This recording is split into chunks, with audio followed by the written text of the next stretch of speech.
이렇게 만나서 직접 상담이 좀 필요한 사건들은 한 몇 건 있어서 오늘 이렇게 온 거예요. 그럼에도 이혼을 고민하는 사람들. 조 변호사가 도움을 주기 위해 자리를 마련했습니다. 엄마TV 1인 방송을 보고 고민 끝에 용기를 내어 찾아왔다는 의뢰인들. 막상 이혼을 준비하려고 보니 무엇부터 시작해야 할지 막막하기만 합니다. 선생님, 결혼 이혼 때문에 고민하고 계셔서 오신 거죠? 네. 남편분께서 이혼을 종용하시는 내용인가요? 아니면 이혼식께서? 술 마시고 이혼을 원하세요. 왜 이혼을 원하세요? 집에서 하루에 3병씩 꾸덕꾸덕 매일 마시기도 하고요. 하루에 3병씩을 매일요? 네, 매일 마셔요. 술 마시는 거 솔직히 거의 포기 직전이라고 말을 해야 되나? 예전에도 술 문제로 계속 다툼이 많았어요? 네. 일주일에 몇 번 정도 음주하세요? 매일. 주 5일? 일주일에 주 5일? 주 7일. 소주로? 네, 소주로. 심지어 제한적이 했거든요. 제한적이 하고 병원에 있을 때도 병실에 넣어서 술을 마셨어요. 물리적인 충돌이 있었어요? 상티 없고요. 제 핸드폰이랑 자기 핸드폰이랑 던져서 박살을 내고요. 진짜 어떤 짓을 할지 모르는 거잖아요. 애 데리고 무서워서 지갑이랑 이제 챙기고 나오려고 하니까 못 가게 막아가지고 그 이런 코너로 몰렸었어요. 그래서 너 계속 술 마시고 했던 말 또 하고 했던 말 또 하게 하고 했던 말 또 하게 하고 진짜 정말 도저히 못 견디겠더라고요. 그래서 죽으려고.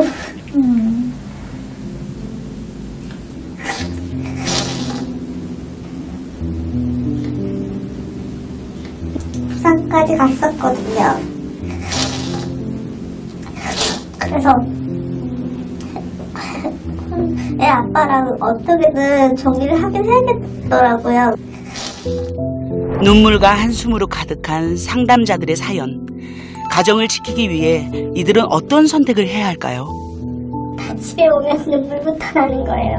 가슴이 답답하고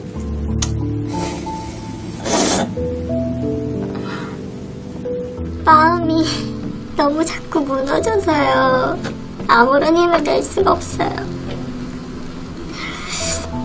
이 시달리는 일들에서만 벗어나면 그래도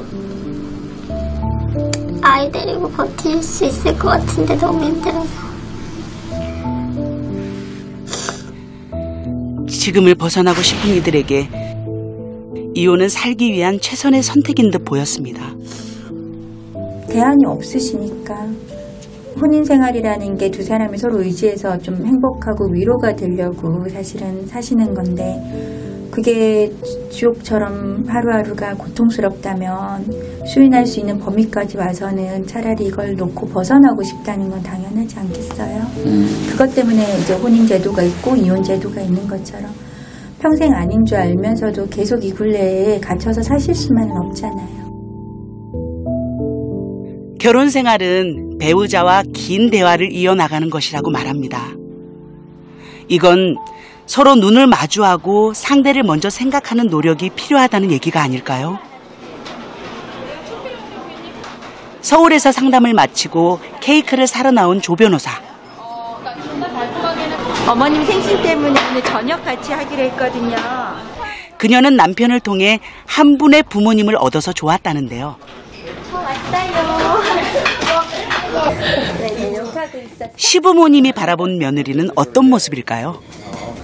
사이라고 생각을 안 하고 며느리라고 생각을 안 하니까 우리 며느리 내가 먹던 국수도 잘 먹습니다. 아, 그래요? 40몇 년에서 남편 먹던 밥 절대 안 먹거든요. 네. 근데 우리 며느리는 제가 먹던 시아버지 먹던 짜장면도 잘 먹고 비빔밥도 잘 애로 생각하는 거예요.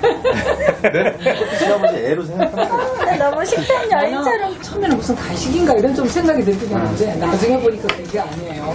전혀 그런 그게 없어요.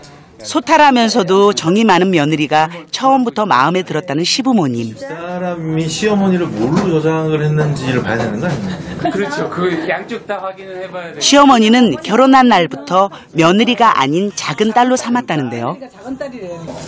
내가 붙길래 야, 저 잘못하면 뒤인다. 일하느라 가정에 무심한 아들을 며느리 편에서 꾸짖어주는 든든한 지원군이라고 합니다.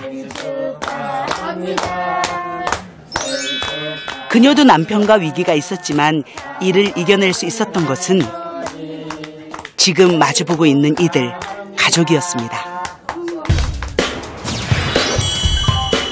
우리는 행복한 삶을 꿈꿉니다. 그래서 이혼에 대해 제대로 알아야 합니다. 감사합니다.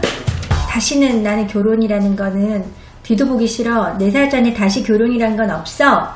하고 이혼을 하는 분들도 있지만 이혼이 늘어나는 만큼 재혼도 많이 늘어나는 추세거든요. 물론 재결합도 생각보다 많이 있습니다. 근데 책 보고 읽는 거 아니에요.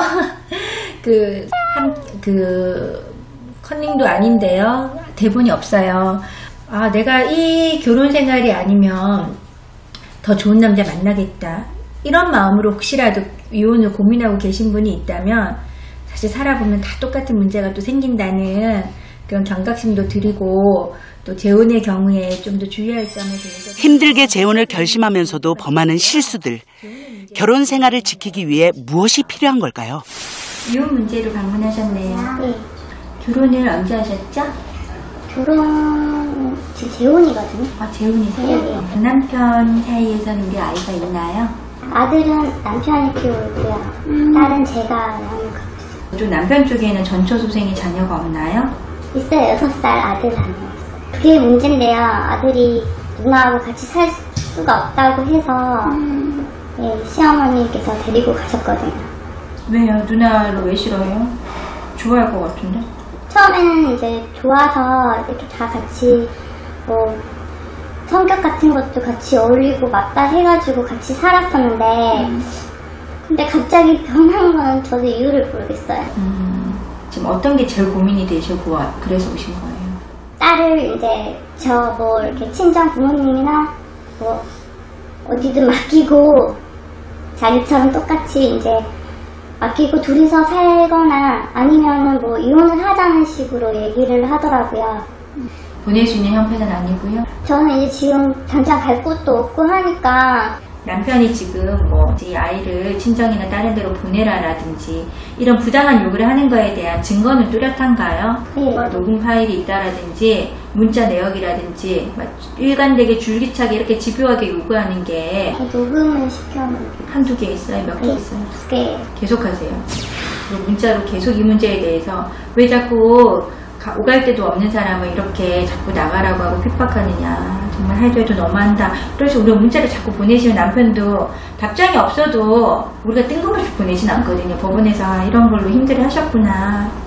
사실 재혼 부부가 그 결혼을 결심하는 것이 쉬운 일이 아닌데 혼인 전에 아이들의 양육이나 이런 부분에 대해서 서로 합의하신 건 없었어요? 그냥 같은 한 가족이 되면은 같이 산다는 그런 거 외에는 다른 건 없었어요. 남편의 말만 믿고 재혼을 결심했지만 재혼 전에 자녀 문제로 또다시 이혼 위기에 처한 아내. 딸을 선택할 거면 이혼하자는 남편의 일방적인 요구에 의해야 하는 걸까요? 정말 같은 엄마로서 속상하네요. 어때요, 여러분? 사연 보고 많이 갑갑하시죠? 근데 아내는 왜 이혼하기가 싫대요? 남편이 무시할 것 같은데 느낌이 지금 무시하고 있죠? 이 아내분이 데려왔던 그 따님이 이런 상황을 다 보는 앞에서 그런 불만을 하고 있대요. 그래서 이렇게 더 이상 이 가정에 있는 게 이 두 사람이 거의 정신적인 학대 수준을 당하고 있는 것 같아서 저도 걱정이 많이 되는 사건입니다. 혼전 계약서를 쓴다면 어떤 내용을 써야 하나요? 뭐든 다 쓰면 되나요? 별이 맘좀 넣는데 뭐든 다 쓰셔도 돼요. 그리고 혼자만 써야 되는 것도 아니에요. 결혼 후에도 약속을 되새길 필요가 있다고 생각하시는 거는 저는 각서를 쓰시는 게 좋다고 생각해요. 각서하니까 저 생각나는데 이게 보이세요?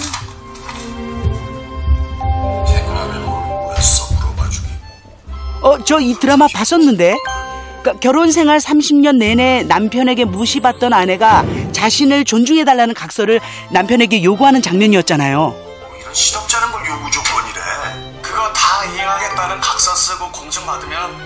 실제 이렇게 각서를 작성하는 게 결혼 생활을 지킬 수 있는 방법이 될까요? 어때요? 정말 시덥지 않은 거라고 표현하고 있는데 각서 자체로 뭐 내가 나중에 한 번 더 바람을 피면 10억을 준다. 내지 내가 한 번 다시 뭐 흡연을 하게 되면은 뭐 담배 한 까치당 100만 원 이런 건 사실 법률적인 의미가 없어요. 그렇지만 그런 각서의 내용을 통해서 아 남편이 바람을 피웠었구나. 남편이 흡연 문제를 아내하고 정말 갈등이 심했구나.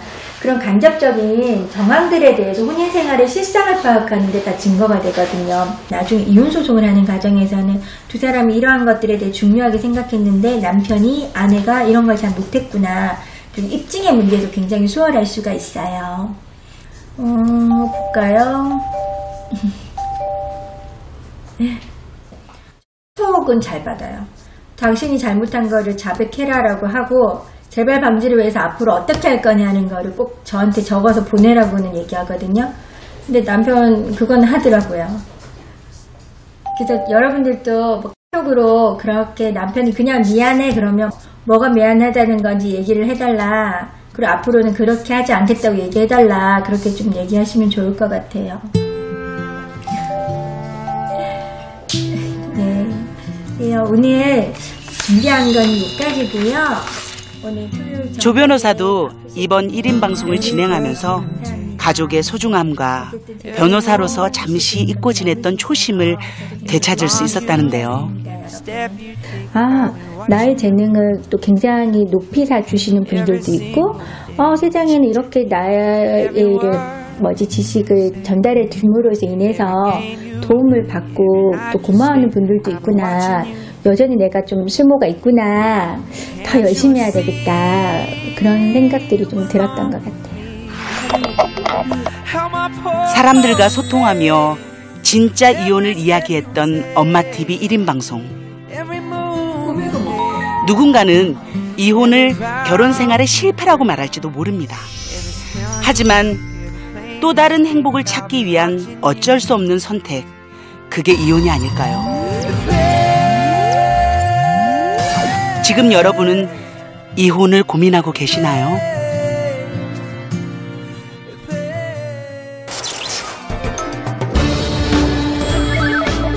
한번 궁금한 게 물어보러 들어가려고. 얘들아! 처음 경험한 사람이 마지막 사람이었어. 야, 우리 야동보니 이거 뭐야? 야, 일본 봐봐. 그러니까. 그래, 그게 야동이지. 너였다. 야, 우리 야동. 우리가 생각하는 거하고 전혀 틀려. 누나, 엄마가 나갈 때. 내가 알아서 할게. 부부 자식과는 창피할 게 뭐 있어?